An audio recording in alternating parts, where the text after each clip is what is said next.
Hi, I'm Matt, and welcome. This is episode 7 of Some Time with Matt. I'll be getting into some gaming and a bit of tech talk during this video. So, as usual, any feedback is especially helpful, so if you feel the need, go ahead and let me know what you think. Also, feel free to subscribe if you're liking these videos. We're now at 10 subscribers, which is cool.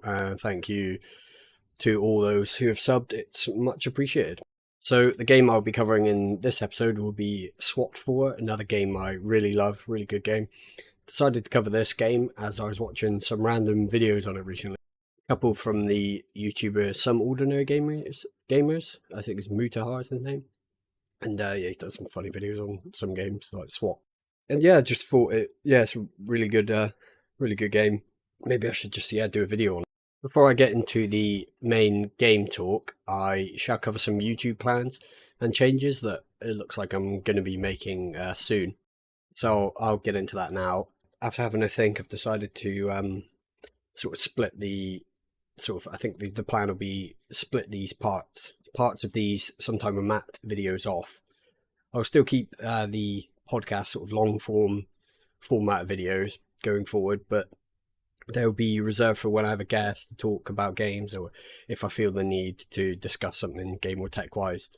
That I just feel the need to be there needs to be a longer sort of talk about, or like a discussion that doesn't fit into the other, like another format maybe. I potentially may change the name as well, but I'm not sure about that. If I do, though, I'll be keeping the same episode numbering, and the end of video quotes I sometimes have may also stay. I think they probably will, but these will only be in videos when I feel they're appropriate. So I guess not much has changed there. The parts I plan to split off from Sometime with Matt, at least I'm planning to, will be the gaming and tech talk bits. I'm thinking that I'll do a separate game and tech news videos, because I really enjoy gaming and tech, generally gaming related tech, but I know some people like one or the other. This is why I've decided to split them from Sometime with Matt and each have their own separate video series. Although this isn't fully decided upon, I'm considering calling them both something simple along the lines of game news with Matt and tech news with Matt. And these will more than likely both be weekly unless there isn't much going on in either gaming or tech spaces. And they will be separate, their own separate video series of videos. The new / upcoming games and game deals will be covered in the game news separate videos. And I'm thinking of adding some tech deals to the tech news videos when I do them as well. So that'll be deals on hardware and stuff. But there'll be the tech news stuff will be similar to it is like in the episode later in the episode today, where I just discuss tech stuff. But I may add a few little bits to that as well. And as I have done before, I'll be covering like the hardware tech stuff and things. So hopefully those videos go okay. And maybe upload those new ones maybe next week at some. Haven't quite decided on all the formatting and stuff yet. So I'll see how that goes over the next few days, and then get something planned and get it out. Probably if it is by the end of next week, I would imagine. I'm guessing the new shows will come out the same day, or the game news and the tech news will be two separate videos but on the same day or a day apart maybe. Not quite sure yet, and maybe they'll be on like Friday or Sunday. I'm not quite sure yet. Sort of deciding this at the moment. And I mentioned this previously, but I also plan to do reviews at some point in the future. These reviews will be fairly chilled out at first, I think. Once I'm a bit more confident with reviewing games, then I think get more in depth with these videos. But I'll try and do my best. See how I get on with doing reviews. And games wise, I'll be reviewing new games and probably also do like impressions on new games. And the impression videos will probably be like done for a game I plan on doing the full review for, but like the first day, like something like Starfield, I guess would be an example where I'd want to do like a review for that, but I'd probably do like an impressions video previously, like maybe do an impressions video the first like few days or a week into playing it, and then do like a proper review, like a couple weeks or like a month in or something along those lines, just so the impressions will just, yeah, as it says, just impressions of the game, and then the review will be like a bit more in depth, fair bit more in depth, I would hope. I also want to do like retro and older game reviews, so games that aren't like new and upcoming, like older stuff, like SWAT 4 today. Well, I'm just doing a coverage of it and talking about it. I'll probably do like a full review on that, and I guess that's classed as a retro game, come out in like 2005, but reviews from games that are older as well, and potentially like retrospectives and retro game series reviews, things like that. I may do like top tens or similar like list videos also, but I'm not as sure on these yet. These will probably come at a later date once I've sort of been working on the other videos first, or the other planned videos first. Then I may put like lists and things, upload list videos and whatnot. I think maybe an example would be I'll do like top 10 games I've played this year. That is if I've played 10 new games in a year. If not, I may just do my top games I've played. Also, I guess worst games that I've maybe played in the year.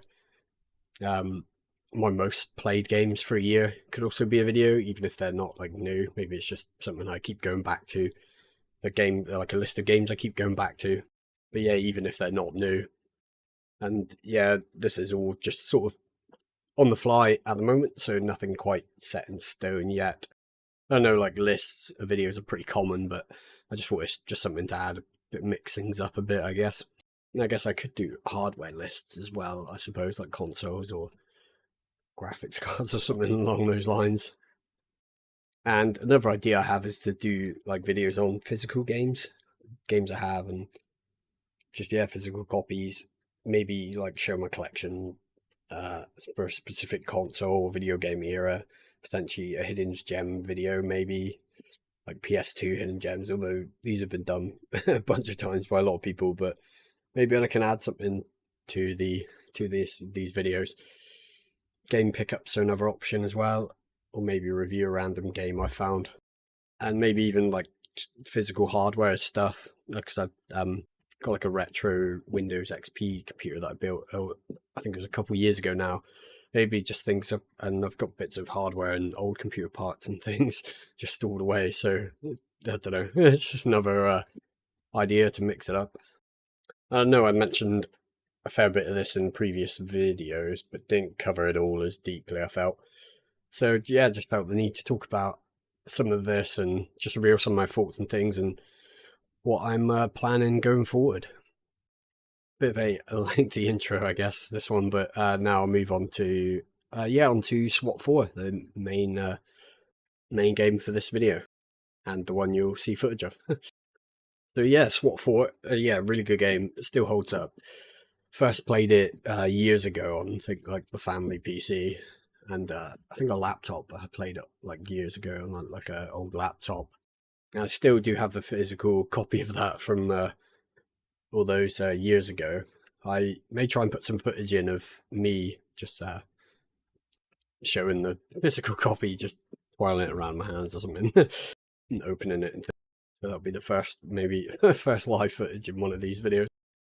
Although, yeah, I don't use the physical copy anymore. I may try it at some points, see if it still works. I'm guessing it will. But yeah, I just play it on GOG. So it's the version is SWAT 4 Gold Edition, which isn't on Steam, weirdly. I'll get into a bit of that in a bit. But yeah, it's on GOG, so you can buy it in there. I think it's actually on deal at the moment as well. I'll get in some deals later, but it's actually on deal along with SWAT 3 Game of the Year Edition. But weirdly, SWAT 3 is on both Steam and GOG. But yeah, for whatever reason, SWAT 4 Gold you can't get on Steam. And talking of SWAT 3, I haven't played SWAT 3.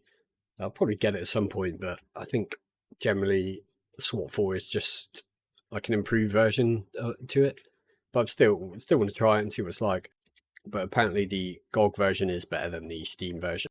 I think the Steam version's got like mixed reviews. I think there's probably not, I don't think it's the latest up-to-date version or something along those lines, but GOG usually has everything updated. So I usually get my older games there. And getting into a bit of the like SWAT series of games. So they're related to the Police Quest games. So the two previous SWAT games were titled differently. They were under the Police Quest series, and these were Police Quest SWAT and Police Quest SWAT 2. I believe there's like a whole series of Police Quest games that were by Sierra, I believe, back in like the 80s and early 90s. And yeah, the first game is actually, so Police Quest SWAT is a graphic adventure and like educational game, it says. I'd look at some shots of it, and yeah, it does look like that. Like one of those old sort of Sierra games. And the second game, Police Quest SWAT 2, is a real-time like tactics game with an isometric perspective. And both of those are also on GOG and Steam. But yeah, then for the third one, they moved to sort of the 3D, more like SWAT 4. But yeah, as I said, I haven't played that yet.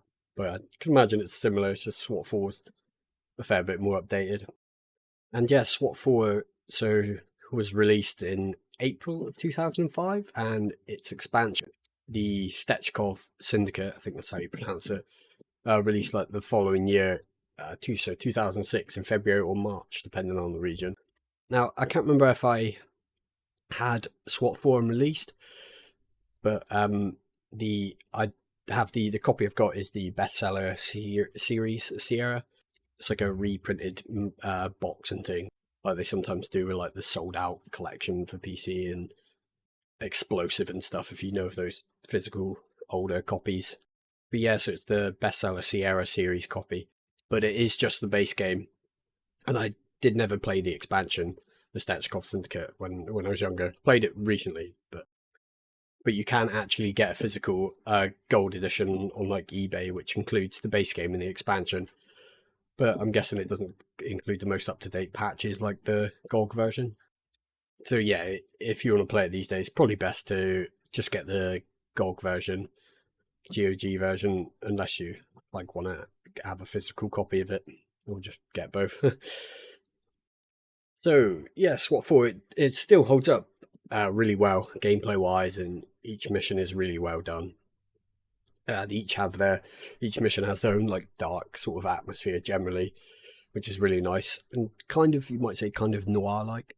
Some of them, they got maybe that sort of feel, and the game is fairly gritty throughout, and is mostly set in like urban environments in the city, and the city of New York, I believe. While the older games, I think, were set in Los Angeles, like the Police Quest ones. I think the game does take place in 2007 or 8 or 9, in around that sort of time. I thought it was a bit older, but having a look, actually, yes, interesting. So the game has you like storming or like raiding all sorts of buildings.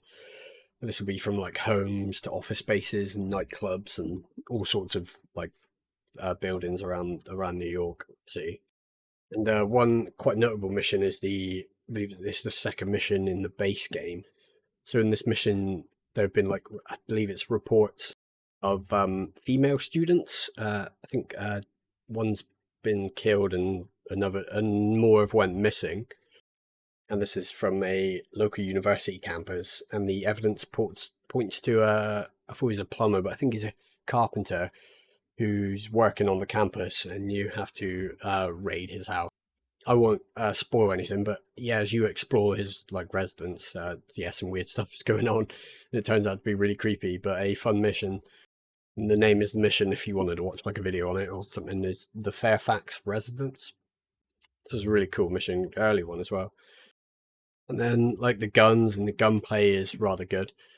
But there are like rules of engagement you must follow, or you can lose points or like fail a mission, depending on the difficulty you're on. You have to higher difficulty requires you to have more points, so less negatives. Like when if you accidentally shoot a civilian or something, you get like a big negative point modifier. So the harder you play, you want to not do things like that if you want to continue in the campaign. But you can do it on easier difficulties; it's not too bad. They can be quite intense if you're playing on like the high difficulty and you have to do everything sort of perfectly to progress. And I think because of this, when you do have to like fire a weapon, like a firearm, it definitely feels more impactful, because you could end up failing or like killing a civilian or something, or the wrong person. There are also less lethal or non-lethal weapons. These can be also used to stop, subdue, and like arrest. You have to like arrest generally like the bad guys after you've subdued them. If you kill them, then you just report that back to like the SWAT crew and the police staff or medics. But yeah, if you like subdue them or they yield to you, just arrest them and then report that back. And the like less than lethal weapons are like the beanbag shotgun and pepperball gun, which is essentially a paintball gun modified to fire like pepper balls. And then you've got your usual like tactical shooter staple like flashbangs and like a stinger grenade to try and subdue them as well. But if they don't, or if they have body armor and gas masks and things, you get CS gas. But if they've got gas masks, then you might have to use like lethal force on them. It just depends. You just get a taser, which is quite cool to use, and pepper spray. There's quite a lot of like weapons and tools and equipment you can use, and all sorts of stuff. Like you get your squad, and you can tell them to look under the door, or you can look under it yourself, and tell them to mount up on the door and sort of breach and clear, and breach, flash and clear, and things like that to try and subdue all the enemies. But yeah, it can be quite difficult sometimes. It can be fairly hard game. You go down pretty quick, and so do your squad mates, and they're like split up into red. So there's you and 4 squad mates. 2 are in the red team and 2 are in the blue team. Or you can command all 4 of them as under the gold team. You can sort of tell them to the 2 separate teams if you want to go off and enter different ways into the building, which is quite cool to set up like sort of ambushes on the enemies, I guess. And you can outfit with the your squad mates with all different kit and stuff as you progress through the story. The story is fairly decent length, like the base game, even the base game story, and then the expansion Stechkov adds more stuff. And equipment wise, there's, as I mentioned, there's quite a lot, and the expansion I think adds a bit, and then the mods I'll talk about in a second, or the mod adds another bunch of missions and weapons and equipment and things, and you like unlock stuff as you progress. It's like even the base game's fairly decent length, and there's like a mission briefing before each mission, where you go over like with the SWAT commander, I guess, and discuss stuff. And it's all fully voiced, the game. I'm pretty sure all of it is. There's a few bits that you have to read off, but some of it's like the dispatch call and stuff, and just to like you have to sort of get an idea of what's going on before you decide to like raid and take out like the bad guys. I would say as well, actually, the graphics still look okay, even though it's from like 2005-6. It's it still looks fine. Does the job for what you're doing in the game. I feel the graphics from them, a lot of games, like they feel quite like gritty and a bit old, but luckily that sort of fits well with the atmosphere in the game and the levels. And there, as I said, there are some really cool levels actually. A lot of just really interesting ones, like the one I mentioned. And then there's like terrorists in like an office. You have to clear out the entire office. Remember that one being quite hard last time I played it. And there's a bunch more stuff like going on with the game. I think if I do a review on it in the future, I'll go through like the missions and my favorite missions and things, and go a bit more in depth with the throughout like the whole, and cover sort of the whole game. I think that would be cool. And as I hinted at earlier, the game is also like heavily moddable. There's plenty of mods on like ModDB and stuff. I think the sort of most popular mod, and the main one I use, is the Elite Forces mod. So this mod combines like the base and the campaign, and sort of combines them together, and adds like missions that were cut from both of those, and also adds new missions that the mod developers, I believe, have created themselves to like really expand the campaigns. and like combine them all into one. And yeah, load new equipment and weapons and tools, like etc. And yeah, a bit more realistic mechanics. I think they've changed a bit of the like the code and the mechanics of the game to make it feel, it was felt fairly realistic anyway, I thought, but it just changes it around a bit. But it is a really great mod, Elite Forces. Even the base game, just buy it off GOG and play it, is the gold edition. Yeah, it's great by itself, but yeah, the Elite Forces mod does add quite a bit to the game. It's quite, I wouldn't say it, I don't know, maybe you consider it an overhaul, but it doesn't like change anything graphically, or as far as I know, or anything like that. It's just like a big like expansion of a load of content. So yeah, it's really great. It sort of changes up, I believe last time I played it with the Elite Forces mod, it changes up like the mission structure as well. So like the mission I mentioned, the Fairfax residence, that might be like in a different place if you've got the mod. It might be like the third mission or something like that. I can't quite remember, but yeah, it sort of adds missions all in throughout like the whole mission list, so throughout the campaign. So yeah, it's really cool. And one like really notable feature was, to me anyway, was the addition of voice command ability. So this was apparently planned to be in the base game, but was cut, I'm guessing, because of like technical limitations when the game was released in 2005-6. So the Elite Forces mod like reinstates the squad voice control, as the files are still in the game. They're just like not, I guess, not connected to it, not activated. And yeah, it really works well with this mod. It's really cool to like order your squad with voice commands. It generally works pretty flawlessly as well once you get it up and running. It's just pretty wild to me that this game from like 2005 like almost had voice commands on release. And I'm glad the developers like left the files in so it could be enabled later.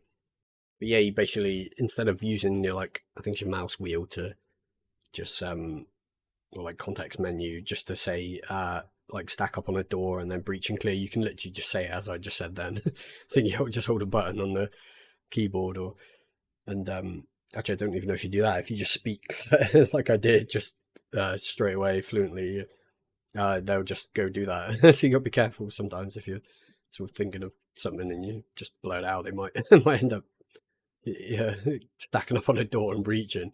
But yeah, it's really quite cool. And you can say like red breach, and then blue stack up, breach and bang, and they'll all do it separately. We say gold, so they all get, so you go gold, flash and clear, and they'll actually do it. It's really quite cool. But yeah, it can require a bit of tweaking actually to get it working right. And I'll add a link to like the mod and things, and a few links to the description to a couple of Reddit posts. So these posts explain workarounds if it doesn't work for you straight away, as it did for me. And I had some crashing issues with it, but these are the posts I sort of went over, have them bookmarked and stuff from a couple of years ago. So if you do have any issues with getting the voice stuff, I think generally the mod runs okay, but this is related to like the voice stuff, and if it isn't working, and then if it is working but then your game crashes, hopefully these Reddit posts can cover you, or yeah, maybe have a look around online, but these should be enough. Because yeah, as I said, it didn't work for me right away, and I did have the crashes as well. But yeah, when it does work, it's really quite cool. And yeah, so it's definitely a game I'd recommend, and it is yeah, it works with modern systems, so that's good. It worked fine with me performance wise. Even though it's from like that Windows XP and like early Vista era, yeah, it still works fine on a modern PC through GOG and I'm guessing Steam, GOG and Steam. And it is SWAT 4 Gold Edition is currently on sale on GOG or GOG. And yeah, if you think you like it, definitely pick it up. I don't think it's very much. I think it's yeah, £3.99. So I'm guessing yes, $4 or $5 around about that. So and probably similar €4 or €5 at the moment while it's on deal. and SWAT 3 is actually on sale as well. But that's for some reason not on as much as the deal, but that's about £5, which I think it's $5.40, something like that. So about $5-6 or euros. But yeah, to wrap that up, yeah, it's a really good game, and I do plan on doing a proper review of SWAT 4 when I'm a bit more confident. I think with reviewing games, as I would want to review this game properly, because I really do love the game. It's really great. Yeah, that's the SWAT 4 talk done. I'll just move into, got a couple sort of game topics that I'm going to be moving into now. So I think the first one is Final Fantasy XVI. So that released on the 22nd of June, so be a week, or just over a week ago now. And yeah, it seems to be getting pretty good reviews. Okay, it's only out for PS5 at the moment, but apparently it's just a timed exclusive, so it should be getting a PC release at some point. I'm guessing probably next year. I think these timed exclusives are usually like, I wouldn't say as little as 6 months, probably at least 12 months. So looking at probably maybe this time next year on PC, and I don't think it's going to be coming to Xbox consoles at all, as far as I know. But maybe later on. But I think it'll probably just be on Steam, and then PS5 maybe though. And yeah, getting pretty good reviews on. Had a look at Metacritic. The game is an average. This is for PS5 only at the moment, as I mentioned. Has an 88 Metascore from critics and a 8.3 user score. So that's pretty good, I'd say. So it looks to be doing pretty well. I think I read something about it sold about 3 million copies since release, so 3 million copies in just about a week, and that's across as far as I could tell, physical and digital. So on the PS5. Now, one reviewer I watch quite often is Skill Up. I've linked him a number of times on these videos. He actually didn't like it much, which I was a bit surprised about, because he has spoke about it, that he really liked the Final Fantasy games, but yeah, for some reason he wasn't that keen on this one. And I'll link his video to that below in case you want to hear his reasons why he's not that keen on it. But other than that, yeah, I've generally seen it being reviewed by most people as pretty good. And I haven't played any of the Final Fantasy games properly. I vaguely remember playing one of the old games years ago. It may have been like, may have been 7 or 8 or something, like a long time ago. I can't even remember. It may have been like a demo or something. But yeah, no, I've always sort of kept an eye on them and seen what they're like, but never really played one. And I was considering trying out Final Fantasy 15, or maybe the Final Fantasy VII remake, or maybe one of the older ones, just to get a feel of what they're like. I know I've watched videos and stuff on them, reviews, but not ever played one properly. But yeah, Final Fantasy is a really big franchise. There's so many games and sort of spin-offs within the games. I think the earliest games were like the late 80s, I believe, for the consoles at the time. And yeah, I wouldn't really know where to start, but as far as I know, like the stories don't connect too much to each other. So yeah, this means you can play them in any sequence, I guess, without having to worry about needing to play a previous game to make a newer one make sense.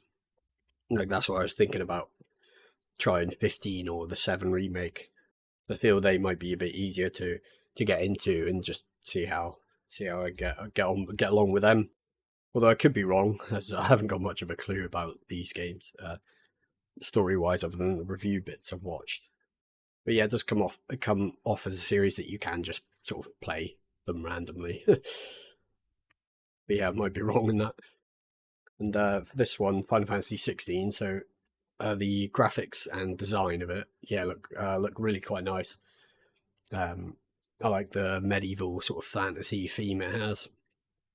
Gameplay looks pretty good, but I can't really compare it to older games because yeah, I haven't played them. And I think it's real time combat, while some of the previous ones were turn based and like mixed real time turn based. And it looks like it's going to be a pretty long game as well. I've always heard that Final Fantasy games are really quite long. I think Skillup did say in his review that you're looking at about 40 hours to go through the game and do the quests and things, and up to 70, I think. You do all the side stuff and all the sort of content the game has to offer. So you're looking at, sort of 40 hours plus. So that's pretty good. Pretty good, yeah, especially if you like the game or like the Final Fantasy games. And I think because of the positive reception it's got, may give it a go at some point in the future when it releases on Steam. Probably get it on deal, at some point in the future. Yeah, it does look quite interesting, but before then I may try the 7 remake or 15 or one of the older ones. I know there's Final Fantasy 14 is the MMO that came out years ago, but it's got like a massive player base now because they've been like improved it so much over the years. It's kept its big player base, so that may be something else to try, the MMO Final Fantasy 14. So that's the Final Fantasy 16 and general Final Fantasy talk done. Move on to the Elder Scrolls 6 next. Some little bits here about that. It may not be a short bit. I'm end up talking for a while, but we'll see. So the Xbox boss, Phil Spencer, has said that the Elder Scrolls 6 is at least 5 years away. So this isn't that shocking, I guess. But if you did ask me, like, I don't know, a couple months ago or a couple weeks ago, when I thought it might be released, I would have probably said within the next 5 years, not at least 5 years away. So I guess to me it is a bit, I thought it would have released in the next 5 years. It's been a while since Skyrim. That came out in 2011, I believe, because I remember getting that on release. Yeah, I remember, playing it on release on PC. So yeah, that was back almost just under 12 years ago, I believe. I can get the math correct. So we're looking at the earliest it might release is probably the second half of 2028. But given what Phil Spencer said, Xbox boss, I think it could be a year or two later than that, maybe. He also shared he's not sure what platforms it would even be on. It's like that far out. Well, I'm guessing it's probably the PC and next gen consoles, but maybe cross gen, like the current gen and whatever the next gen is in however many years. Because consoles, I think, about halfway through their life cycle, maybe, or coming up to that. Whereas usually about 6 or 7 years, and they've been out for three and a bit, I think, or almost 3. So a long, something like 3, coming up to 3.5 years. So yeah, given it all, be sort of probably at least 2028. You're probably looking at the next console cycle, and I'd imagine it. I'm thinking it would be cross-gen, but you never know. It would just depend on how late it releases. Like if it really doesn't release till like the early 2030s, then maybe it would just be on the new stuff and PC. And I think the next Elder Scrolls game, I don't know if it's been confirmed, but I suspect from stuff he said and stuff Microsoft have said about in the past is there'll be a PC / like Microsoft platform exclusive. So it'll probably be a bit like Starfield, where it's on PC on both Steam and the Xbox app for PC, and then the whatever Xbox or whatever consoles Microsoft has at that time. And I've played some of the Elder Scrolls games, really like them. So played Elder Scrolls 4 Oblivion and also Skyrim, and a bit of Daggerfall as well. Elder Scrolls, that's the Elder Scrolls 2 Daggerfall, and maybe I'll do like reviews or something on those older Elder Scrolls games at some point, because they are great games and still hold up pretty well. Oblivion and Skyrim. Daggerfall, I haven't played enough of it, but it felt fine. I've played like the first couple hours, and it was like the Daggerfall Unity. It was on GOG. I think it's free on GOG as well. Daggerfall, you can get it for free, and there's like a mod which converts it to Unity or something along those lines, and like updates the visuals and things, and allows it to be run on modern hardware. So that's quite cool. I want to give that a try again at some point. Bit of a more of a classic RPG, I guess. That one though is I think it's got the biggest game world of any map. There's far as I know. It's a very big map. And that would be, yeah, because it's procedurally generated, I believe, to some extent anyway.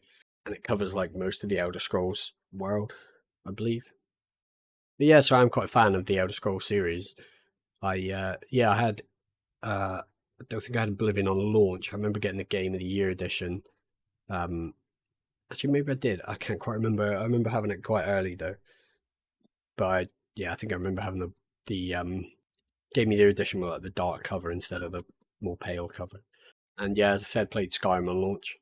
Bit too young, I think, to play Daggerfall on launch. And one I haven't actually tried is Morrowind, so I want to give that a go. I've watched reviews and stuff on it and videos on it, but yeah, and I've heard really good things about Morrowind. Yeah, weirdly enough, I just never played it. I don't think I own it anywhere on GOG or Steam. There's always like Morrowind videos and things I see on YouTube, Morrowind memes and things. But yeah, I'm really looking forward to the Elder Scrolls 6, and yeah, I can't wait really until they show more stuff. But yeah, I sort of I'm just a bit like calming it down because it's years away. There's no point in getting too excited, I don't think, because yeah, it looks like it's going to be over 5 years away. And the only thing I think they've shown of it is like a teaser trailer for it. And that was back in 2018, so that was 5 years ago. I believe that's the only footage they've shown anyway. I think they may have shown some like game dev stuff on it, but it's like very early stuff. Nothing major. There's a interesting bit of side note on this is there's a YouTuber, I guess, called Shirley Curry, and she's known as the Skyrim Grandma, I believe, and she does like Skyrim videos. I think she's in her late 80s as well, and she got into video gaming and just plays loads of Skyrim on YouTube. She's got quite a lot of subs as well. I think over 1 million, and I think I heard somewhere she's actually, because she got like so big with doing Elder Scrolls and stuff, she was offered a part in the new Elder Scrolls 6. So that's that's quite a cool, interesting little side story. So we look forward to seeing how that sort of turns out and how the game does in general. And some just other little bit of Elder Scrolls 6 news. This is just news that it might be the last in the Elder Scrolls series that Todd Howard works on. So he's currently 52 years old. I don't believe he created the series. I think Arena released around about the time he joined Bethesda. I just had a look in 1994. So although I don't think he came up with the Elder Scrolls series, he has been on every major release since 1994. So he's like the head of Bethesda and whatnot. So yeah, and he's currently 52. And by the time Elder Scrolls 6 releases, he'll probably be almost 60, I guess. So given the latest Elder Scrolls release cadence, by the time of like Elder Scrolls 7, he could be in his 70s or maybe retired, and maybe retired from gaming altogether. So 6 may be the last one he like is lead on at Bethesda. But you never know, he could still be working on them but have like a reduced role, like advisory role, something along those lines. And interestingly, he also mentioned that Fallout 5 will apparently, he said, clearly be their next big game after the Elder Scrolls 6. So Fallout series, that's another series I really like. So I'm glad about that they have confirmed that it would be 5. I did quite like 4 and New Vegas and 3. So that's good to know. And yeah, in the meantime, we'll just have to wait a little longer until September 6th of this year for Starfield to release. That's and this is their, I hope it's going to be good, because it's their, like, Bethesda's game studio's first new IP in 25 years. So I think Fallout and Elder Scrolls are their main ones, and then any other games has generally been published by them rather than developed. But like the Elder Scrolls games and Fallout have mostly been developed by them. Obsidian developed New Vegas, but that was still a really great game, one of the best. Yeah, certainly in the Fallout series. So yeah, this is pretty wild, really. This will be their first new IP in about 25 years. So I'm looking forward to Starfield and hope the best for it. And yeah, hopefully Todd works on the games for as long as he wants. I'll move on from the Elder Scrolls and just a quick bit on Baldur's Gate 3. So this is currently in early access. You can buy it on Steam right now. But I'd mentioned about the Baldur's Gate games in previous videos, or in a previous episode. And so yeah, it's having its release brought forward, actually. So it's now releasing on August 3rd. Usually only see delays in video games these days. So this this may have been because of Starfield's close release date.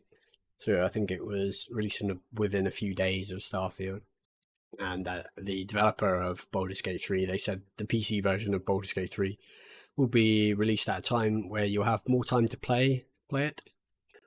I think if that was the reason, it might have been a good reason, because I think Starfield's going to be pretty massive on the launch. So people who are interested in both games, like myself, just give you a bit of time to play one before the other, or give you a bit of time in one, and then when the next one comes out, you can move on to that or wait.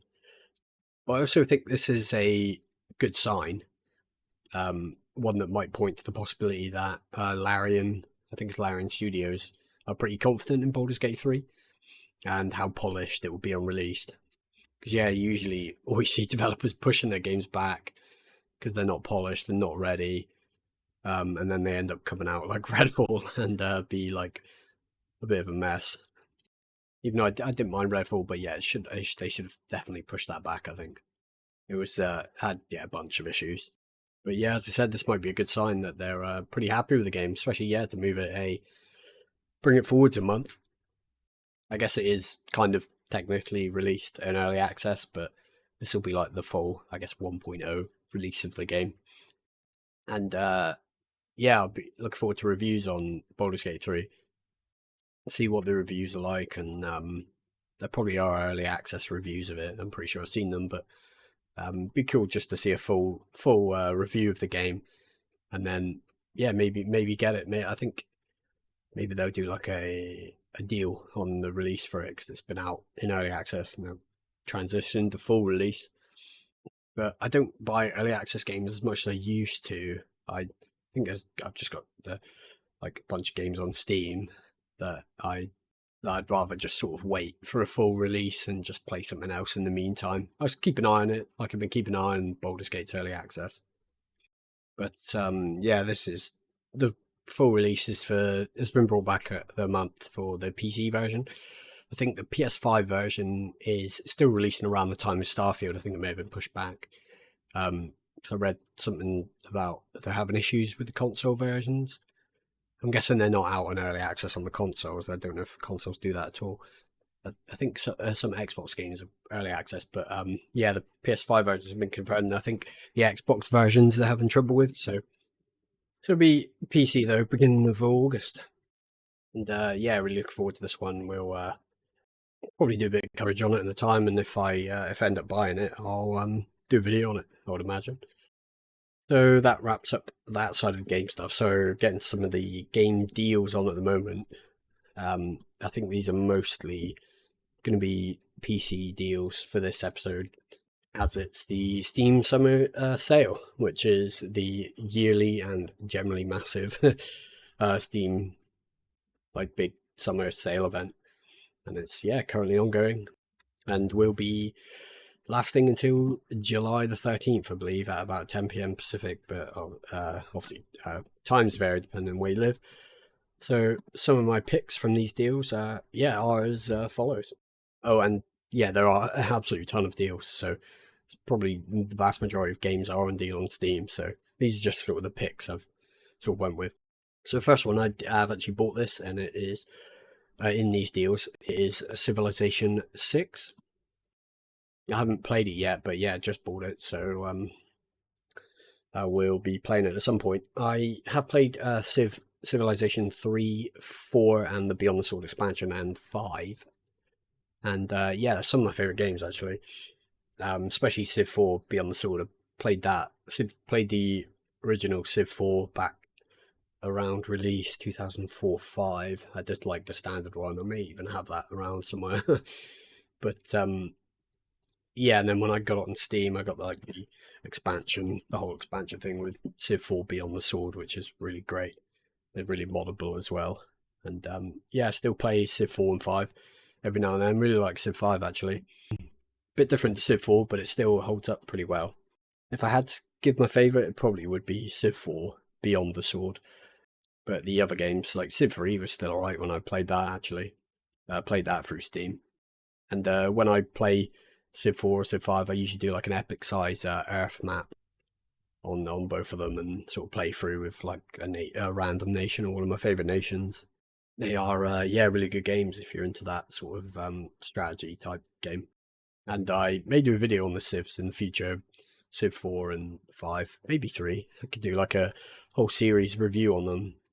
I've seen pictures of 1 and 2, but I don't have them anywhere digitally or whatnot. But yeah, the Civ 6 is on, I think probably they're all on deal, but Civ 6 is on deal. It's 90% off actually, so it's £4.99, £4, about $5-6 and euros. And you can, there's like collections versions of it, like with the expansions and things. I think they're about twice that. Yeah, twice that or about 3 times that, depending on if you want there's a lot of expansions, so a lot of little add-on contents and things. But yeah, base price for just the base game, 90% off, $4.99 is pretty good, I'd say. And it released at like $50 or £50 around there. And the next game in the list is the Halo, the Master Chief Collection.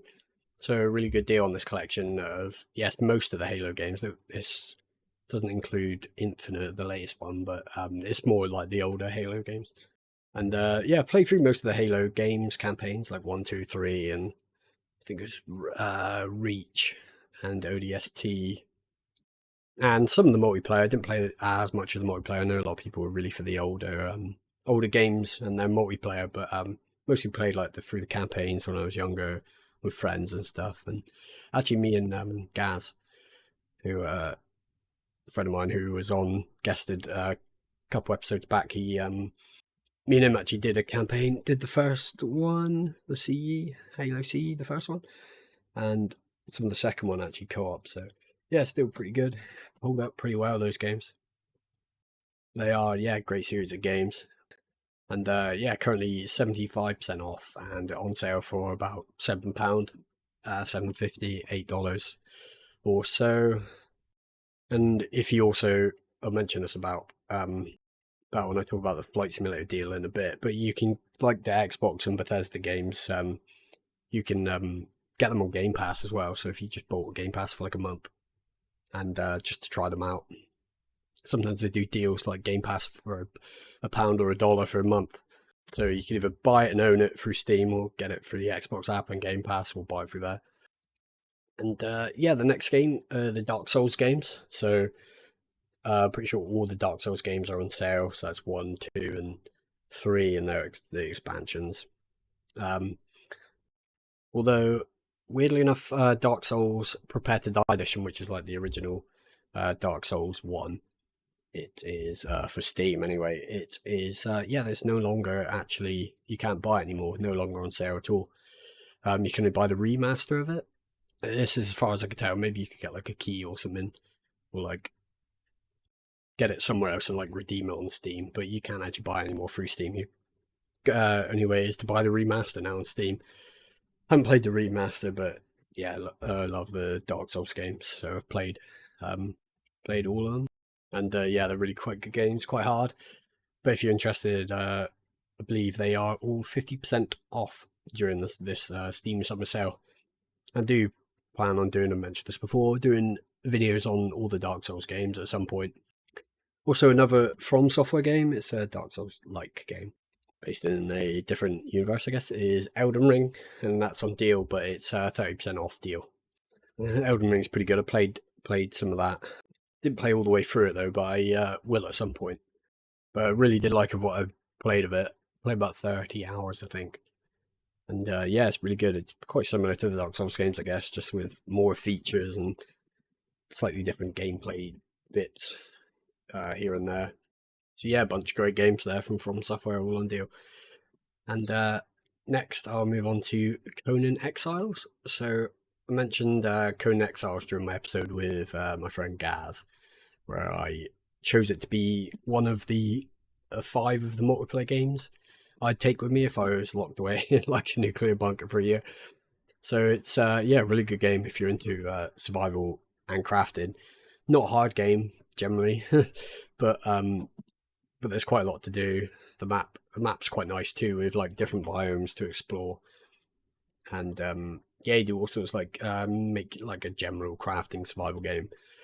You like mine your resources and chop your wood and um, build your like settlement and your house and things, and just expand it and get better technology, better equipment, and all that sort of survival stuff. Like move up from like bronze to iron and all the mythical sort of metals. But you fight all the enemies and things. It's also online. You can do PvE and PvP in like a server, or you can just play it yourself. I played it quite a bit just myself, and also I've done servers with friends and stuff. But yeah, you can spend a lot of time with this game if you're into it. It's got a lot of content, and there's expansions for it, and like equipment expansions and building pieces and things, as well as Isle of Sipter, which I haven't actually played. I think I was more PvP focused world. It was like a whole separate expansion map.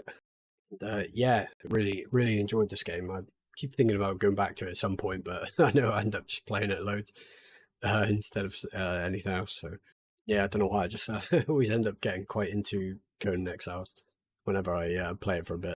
But yeah, I think it's one of my top 5 or 6 like most played games on Steam. But yeah, I haven't played it properly in like over a year, maybe a year and a half or so. It was probably the last time I got into it and played it properly. But yeah, it has some really great modding support as well. So that's good. There's a lot of mods, Steam Workshop and whatnot for it. So you can do all sorts with it. And yeah, that modding support, yeah, is usually always a good thing. So yeah, it's currently 60% off during this sale, and it's about £13-14 or dollars, euros. So yeah, I'd say that was a pretty good price, especially I think I got it sort of around release, and certainly got my money's worth out of it. And yeah, next I'll move into Bethesda games, so some sort of game news related deals, I guess. So most of the Bethesda developed and published games are also on sale, like all the Elder Scrolls games and Fallout games that are on Steam anyway are discounted, including some I mentioned, spoke about earlier, as well as Elder Scrolls Online as well, and like Fallout 4 and the Doom games, and yeah, just a bunch of Bethesda games at varying percentages and prices, but they're all mostly on deal, I believe. And just go back to the From Software again quick. I forgot Sekiro Game of the Year edition is actually on deal as well, 50% off for about £25. Which is one of my favorite games as well. So I just want to add that little bit in about that for the Dark Souls sort of From Software games. Next game is a game I've mentioned before, and that is Kingdom Come Deliverance. Another game I picked for my nuclear bunker list. This time for my single player. I think this has ended up just being games that are sort of from my single player multiplayer list. But yeah, great games. So may as well highlight them for the deals. And yeah, Kingdom Come Deliverance, a really great game. I love it. Probably isn't for everyone, but if you like the idea of a sort of realistic feeling game set in like the late Middle Ages or late medieval period, then yeah, you might like it. It does have a kind of steep learning curve, especially in the beginning. Can be quite hard at points, but if you can push through that, it's a fine game with a lot to do. Really cool world and map and stuff, and really nice visuals as well. Another game I sort of want to do a video on in the future, and may use it as like background footage for stuff as well, because it's really quite a nice world to just walk around in and explore. Yeah, I would definitely recommend it. And the different versions of it are about 75% off. For the base game, it's about £6-7 or dollars. You can get the Royal Edition, which is about £8.74, and the Kingdom Come Deliverance Collection, which I'm not sure much of the difference between the Royal Edition and the uh, Deliverance Collection. It seems there's just a couple extra little bits, but it's only like a 15 or 20 pence difference, I guess. You could just get the collection. And probably mentioned this before, they are actually working on a sequel to Kingdom Come Deliverance. So, yeah, looking forward to that. Next game up is Flight Simulator 2020. So, game I've shown in a couple of these episodes as the background footage, and one time as like the actual main game topic. So yeah, it's a really good game. Playing it a bit more recently actually, but really good if you like sort of realistic flight sims and flight games. Can be quite a chilled out game as well. That's one reason I use it as footage. That we'll plan to, and it's been used in a couple of these episodes and the previous one. Not on as much as a deal as the rest of the games, but I thought I'd just include it because I feel that I rarely see it go on deal actually. So I thought I'd just add it in there. But it's currently 35% off at about £39, about 40-ish dollars. But I mentioned this with earlier. You can just get PC Game Pass for a month and try Flight Sim or the Bethesda games or all the Halo games and loads of other games. But yeah, I guess the benefit of trying it for Game Pass is you'd have a load of other games as well coming with that too, and you can cancel after the month if you don't want to keep it after you've tried out like Flight Sim or anything else and move on, or you can keep it and just play loads of stuff. But yeah, that might be the better way for a game that's more expensive is just go Game Pass. I think it's about 10. I think they've upped it slightly. It's about £10 for the month. But yeah, they sometimes do like £1, $1 a month deals every now and then. That'd be another good time to try it. But or you can just buy on Steam or through the Xbox app. And a few other mentions. These are just from my bunker list again. So Witcher 3 Wild Hunt, the complete edition, that's on deal. And you got Valheim, that's on deal. Kerbal Space Program, Europa Universalis 4, if you're into sort of grand strategy, Paradox games. You got Arma 3 and its expansions. Actually, Europa as well as its expansions. And if I ever say game, their expansions generally are on deal unless it's like a really new expansion. Hearts 4, another grand strategy by Paradox. And then the Mountain Blade games, including Mountain Blade Bannerlord, but yeah, also the others. They're all on deal. And yeah, there's just an absolute ton of games during these Steam summer sales. And didn't want to go over too many here. I thought I might drag it out a bit if I just went over like even more stuff. But yeah, just some games I really like, and definitely definitely check some of them out and check through all the deals. And yeah, just see what you're interested in. So yeah, that's the sort of game deal side of things done. I'll move on to the like new and upcoming games. Not much going on, I feel, this week. Maybe I'm completely wrong, but just some of the few things that sort of stuck out a bit, but not a lot, I feel. So the first game is AEW Fight Forever. So that released 29th of June. And from what I've seen, it's fine, but is sort of average, I guess. A bit mixed on Steam. I did used to play the old WWE games back in the day, like Here Comes the Pain and SmackDown vs. Raw. I think the last one I played was SmackDown vs. Raw, like 2011, 2011.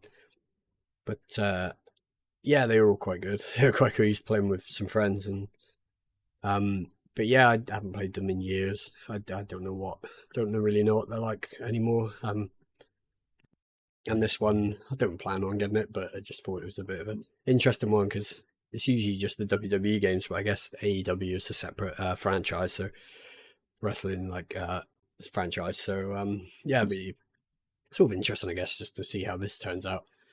But yeah, is releasing as well. Yeah, 29th of June, so it's already out for all current and last gen consoles as well as PC. This next one's a bit random, but a bit interesting. So interesting looking game, and I'm pretty sure it's got to be inspired by Zombies Ate My Neighbors, which is a game from I think 1993, early 90s. like sort of a top-down, sort of old retro-looking game. And apparently this is like a rogue-like twin-stick shooter. So if you're into that and you like the art and the design, it might be something to keep an eye on. So yeah, it looks like Demons Ate My Neighbors might be a bit of a spiritual successor to Zombies Ate My Neighbors. But yeah, there's no specific release date, but apparently it's early June, going by the listing. So I just thought I'd add it in here and add it here in this video, as there wasn't much else going on. And yeah, it looks like it's actually releasing on PC, but also the Switch and Nintendo Switch as well. Another bit of a random one. This is a release of an old game. I think it came out when I had a look in about 2000. And the game is F-18 Super Hornet. And yeah, I just thought I'd add it. It's a bit of a random, interesting one, as I haven't really seen that many old games being released on Steam. Every now and then you'll see like old games like this just randomly releasing. It's on releasing on GOG and Steam, so it's PC. So this is a sort of like military flight sim sort of game based around the F-18 Super Hornet, as the name suggests. This is quite common back then, I believe, for just them to have random military flight sims based around certain planes. I think there's a F-16 one, I can't remember what it's called, but it's got like quite a big community, especially with the mods and stuff, and it's like quite realistic, and there's like YouTube videos on it and stuff. I think it's like F-16 multi-role fighter, something along those games. But yeah, there's like a fairly big modding community behind it, and it's quite like a realistic game, even though it's from like 20 or so years ago. So I'm guessing this is quite similar to that, but with the F-18 instead. So yeah, this one F-18 Super Hornet releases, or I should probably say re-releases, July 4th. So in a couple of days, I guess. A few days. The next game is Guilt. This is a horror game. Looks quite interesting, actually. Has an interesting premise. Looks like you'll be playing a girl called Sally, young girl who is looking for her lost cousin, I think. It's set in Maine. So Maine, sort of northeast United States, in like a twisted horror version of her hometown, within that state. And it's described as a narrative adventure game with puzzles, stealth, and action. So yeah, just piqued my interest a bit, as I haven't played like a horror game in a while. I haven't seen that many coming out recently, except for the latest Amnesia game, which looks really good. I spoke about in a previous episode. But yeah, it's yeah, just like sort of the dark like art direction of this Guilt game. Gylt, it's spelled. And yeah, it looks quite nice. Reminds me a bit of Redfall, sort of colours wise. But yeah, this is releasing on the 6th of July on last and current gen consoles, as well as PC. And yeah, that's the sort of new and upcoming games. I don't know why, there didn't seem to be much that sort of piqued my interest. But yeah, I think maybe there's just not a lot this week. I think there was a few Switch games, but I haven't got a Switch, and yeah, maybe if it was something really big, I maybe would cover Switch games as well, but not at the moment. But yeah, next couple of weeks, I think a few bigger games, and then towards the end of the month, there's quite a few more interesting releases. So these were just sort of ones I come across and thought, oh, they might be okay. And yeah, as I mentioned earlier, the gaming, this is sort of the end of the gaming section. Well, the next little tech bit is like a gaming related tech bit, but the gaming sections of these videos will be like, yeah, split into their own gaming news video soon. Maybe next week. I'll just have to see how things pan out when I plan everything. So yeah, next we'll get into the tech topics. So first one is game related. And this is looks like there was a larger DDoS attack, so distribution denial of service attack on Blizzard. So it's basically basic explanation is that the servers just get overloaded with data and packets and whatnot, which yeah, it's too much for their servers to handle, and then end up having to, they just get overloaded and they have to shut them down, or they stay up but they're just overloaded. I guess that's a very basic explanation of what that is. I'm pretty sure. It's, yeah, that's a basic way to explain it, and it's basically like a cybercrime, and just the attacker floods the server with internet traffic, which yeah, causes issues. So yeah, this was done to Blizzard and their servers, and apparently the attack knocked offline the Diablo 4 servers. I'm guessing there are other games as well, but because that's the big one at the moment, that's the one getting coverage. So yeah, it caused a lot of issues. Some players were not able to play the game for 12 or more hours after the attack, which considering it's a pretty new game and it's been played a lot, that it could be quite annoying, I'd imagine, especially if you're not able to play it that much and you get some time to play it and then that happens. It's really annoying. I think worst of all, a number of players are reporting losing their hardcore characters. I believe that's what they are, hardcore characters in the game. So these are characters in which one death, like you get killed by a monster or something, the character gets deleted. So even if you're like 99% of story completion or something along those lines and you get killed, then yeah, your character's lost in a hardcore mode. While regular characters just die and get reset to the wherever the spawn location is, depending on where they are, I guess. So yeah, after this attack, a large portion of like the Diablo community is calling upon Blizzard to allow offline play, as I'm pretty sure the game is always online. But hopefully Blizzard do allow offline play, but I'm doubtful they will. That's one issue I actually had with Diablo 2 Resurrected. I kept losing connection to the Blizzard servers. It would just boot me to the menu. It kept doing it last time I was playing it, and I was just reset where I was back to the sort of hub area. So yeah, it happened quite often. And last time I was playing it, it was happening, and yeah, it was pretty annoying. And yeah, it's just mainly annoying because I'd have to then, even if I was right near the boss and then it cut out, happened a couple of times when I was exploring areas that I needed to explore. Yeah, I just have to then go back and re-explore the area. All the fog of war is gone, is back, and you have to just re-explore it all, which can be a bit annoying if you're like readied up and you're ready to go to the boss and things, and you've cleared out all the areas, and I like sort of exploring around, checking everything. So I'm like, oh, I'm ready to do this now. I'm ready to go forwards, and then that happens. It's really annoying. It makes it more painful if you haven't found like the little portals that are in the maps. And they're somewhat procedural, the little maps. Well, I suppose they're not that little, but they're sort of procedural as well. So yeah, you have to kind of re-explore it to find the area. Like the boss won't be in the same place again. And yeah, every time I checked my connection, it was fine. As soon as I got booted, I'd have a look, and it's just like, yeah, everything's fine, everything's up, everything's connected. So yeah, I'm guessing the issue with that was on Blizzard's end, but that didn't happen during these Diablo 4 server shutdowns, or server 4 issues of Diablo 4 servers. But yeah, maybe they'll do something about this, like allowing you to swap your characters offline. But as I said, I'm pretty doubtful of this. Blizzard don't really seem that bothered about stuff like this. They can be quite a bit anti-consumer, at least the recent few years. But so I think they'll probably just brush it off. But if they do, I'll if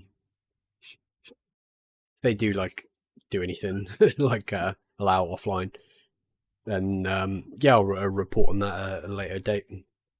And now into the sort of hardware tech news. One topic here, or one thing to cover anyway. So the RTX 4060, so NVIDIA's RTX 4060, reviews are up for it now, and yeah, it looks pretty bad, pretty poor, which I sort of expected, given the 4060 Ti's reception like a few weeks ago when I covered that. So it's looking at 1080p. It's approximately 15% faster than the previous RTX 40 class card. The RTX 3060 was the previous one. It's about 15% faster than that, approximately. And in 1080p, at 1440p or 2K, it's a bit worse. It's approximately 9% better. it also has lower VRAM than its predecessor, which you don't ever really see in a new generation. It's usually the same or a bit better. So the 4060 has 8 GB of VRAM versus the 3060's 12 gigabytes of VRAM. So the GPU as a whole, the 4060 is cut down, including its memory bus. This seems to be why it's performing so poorly and is barely an upgrade really. It's not even. I don't even think it in any of the charts I saw it was falling still a fair bit behind the 3060 Ti, and usually like the previous 60 class in the past has always sort of competed with the previous 60 Ti class or even the 70 class. But yeah, not this time around. It barely beats the previous of its own 60 class. And some games it's it's like margin of error, which isn't good, or just outside of what you'd consider margin of error, or what you might see as like just test variance, general like random variations in the performance run to run test wise. So yeah, it's not great when it's sort of a couple percentage points above or below. So yeah, these the poor performance and it being barely an upgrade, it would seem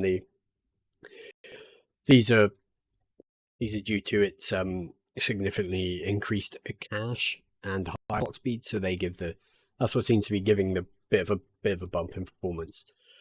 Though this isn't enough, in my opinion, to save it really. One positive. So yeah, you're looking at 9 to 15%.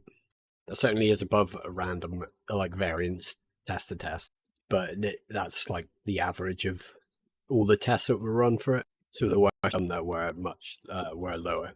Generally, when you're in higher resolution, as you saw, it's a bit worse at 1440p than 1080p. So yeah, the increased cache and higher clock speeds kind of help it a bit, but yeah, not great look for it. One positive is it is really good power efficiency, so it's generally a good thing almost always. So it looks to be pulling only about 110 to 115 watts. That's during like a maximum gaming like workload.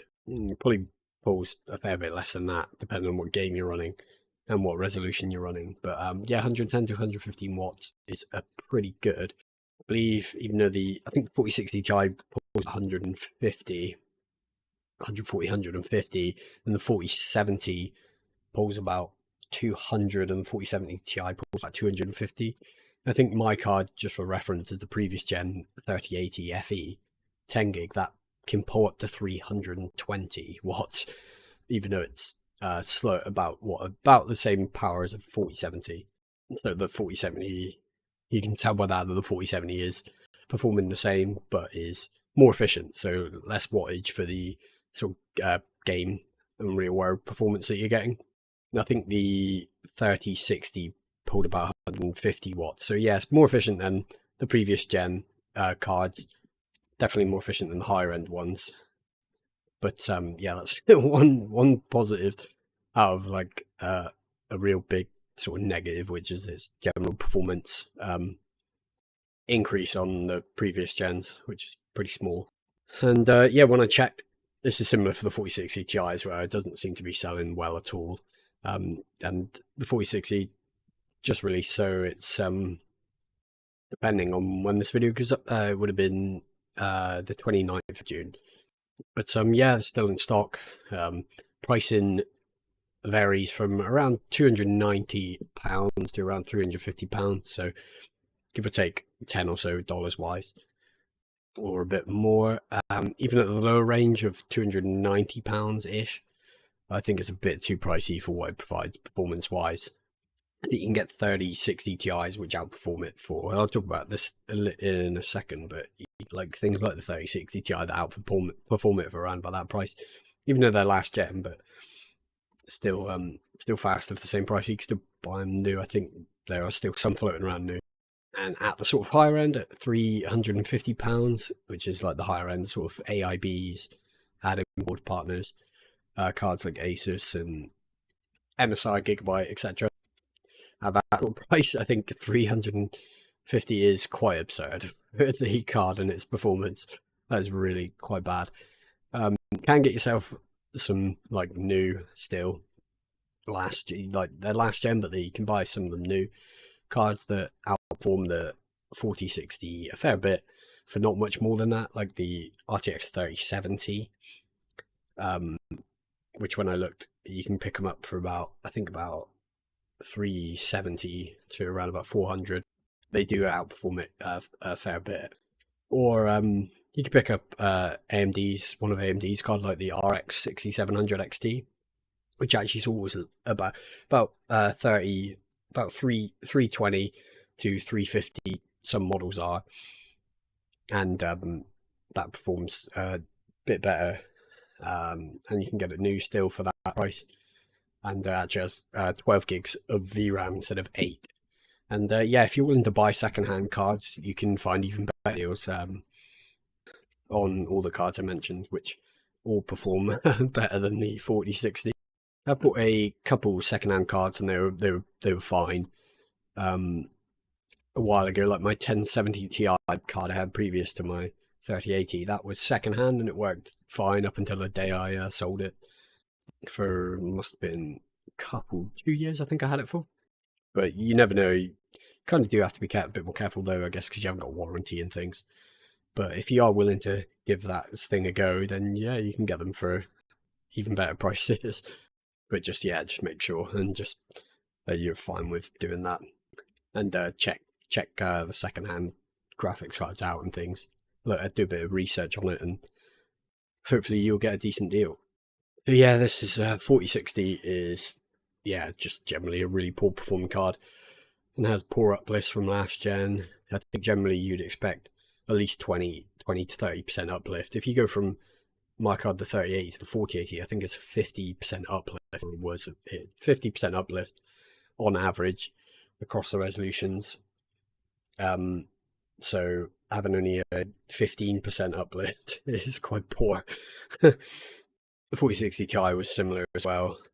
Just not great uplift compared to the higher end cards for whatever reason, or for many reasons, I guess. And the pricing's pretty rough. And because of that 8 gig VRAM on the 4060, there's a chance it may also age worse than the 3060, because the 3060 has the 12 gigs of VRAM or video memory size. The 4060 and the 4060 Ti I discussed about in a previous video just not great. We'll have to wait and see how the RTX 4060 Ti 16GB performs. So they're actually doing a 16GB model of that, I think probably because of the backlash of having 8GB models.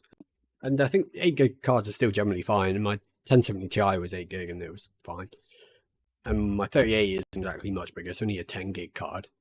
But I think it's the pricing, I think these cards would have been right if they were under 300, especially the 4060. It probably should have been in the mid 200s, but for me, I mean, I'm not looking at it, but if I was shopping for a new card, I wouldn't, and I was looking at 4060, I'd probably want it to be still less than even the lower price range. So 8GB cards I think are still fine, but I think they've got to be priced right. Because the 4060 Ti is hovering around £400, which I just think is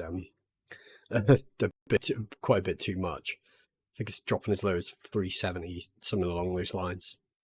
And the 16GB model, it's the same as the 4060 Ti. Sometimes they do increased VRAM sizes, but change up the GPU core die and spec of it a bit, like they did with the 3080 10GB and 12GB. They upped between the 12 is a bit bigger percentage die size and things. But I won't get too much into that. But 4060 Ti 16GB, will probably perform quite similar to the 8GB model, because they're not changing anything about it than the VRAM. But hopefully it should age better though, because it's kind of 3070 levels of performance, but with twice the VRAM. So that could probably will age better. But another issue with that though is the current pricing for that 16GB model. Current pricing revealed by Nvidia anyway is, I think it's starting at £500. maybe a little bit less, but for ARBs maybe. But I think ARBs will generally be in the mid 500s, and the sort of base ones will stick around about that £500 mark, which is £500 is for that sort of performance is pretty ridiculous, really. I think even if you get the extra VRAM, but it's for a card like the 4060 Ti class, I think it should be less than 500. That is quite steep, I'd say. But yeah, I will cover that as well when it releases. Although it wouldn't surprise me. There are not any rumors or anything, but it wouldn't surprise me if, considering how bad the sales are for the 60 and 60 Ti, they either might push the 16 gig back or just cancel it. I don't know. Maybe they won't, because it's only a month or like 2-3 weeks from release, so probably won't do that. But you never know. Whatever happens, I'll do a bit on it. So yeah, I think that's everything really for today's episode. And yeah, just a quick ending bit and then an outro. As I spoke about earlier, I'm going to be changing a few things around going forwards. I'll be starting at least, I think, 2 new video series at least in the next week or so. And so this could be the last video in this sort of long form format where I go through, like, I have my intro, obviously that'll be in every video generally, and then I do like a bit on the game for a bit that I wanted to showcase, and then I'll do my gaming topics, game news, and then, you know, like the deals and upcoming games, and then move into the tech stuff. So I think this will be the last video where that's all in one, like covering things all in one video. Although I do plan on keeping this sort of long form sometime with Matt, sort of podcast-y format. For when I have like guests on, or maybe I decide to like record some long form video if I feel the need for some reason. The name may change. I think it's alright at the moment, but I may do more of these, like if I just want to jump on and chat about something for a while. But going forward though, we'll just be splitting bits off. So yeah, you probably have the separate, you still have this if it's more podcast wise, if I have someone on, then you have the gaming news and the tech news weekly, depending on what's going on at the time, if there's much to cover or not. And then at some point, like the review videos and impressions and things of certain games, and maybe some other bits that I detailed. But it's all still sort of open to change a bit, but I'm gonna just have another think about it over the next few days and work out the formats for the news videos, and then then go ahead with them. So hopefully they go all right, and I'll have my first of those 2 out at some point next week. Worst comes to worst, I just do another one of like these, like a long form thing. But if I'm still not ready yet to do the other bit of videos and things, but we'll see. We'll see what happens. So yeah, that's sort of the end of the video. And if you want, you can give me feedback, as always, by liking, disliking, or commenting. This is much appreciated as always. And if you enjoyed my video and commentary, feel free to subscribe, which would be great. And thank you for watching, and I'll be back again with another video of some kind fairly soon, hopefully.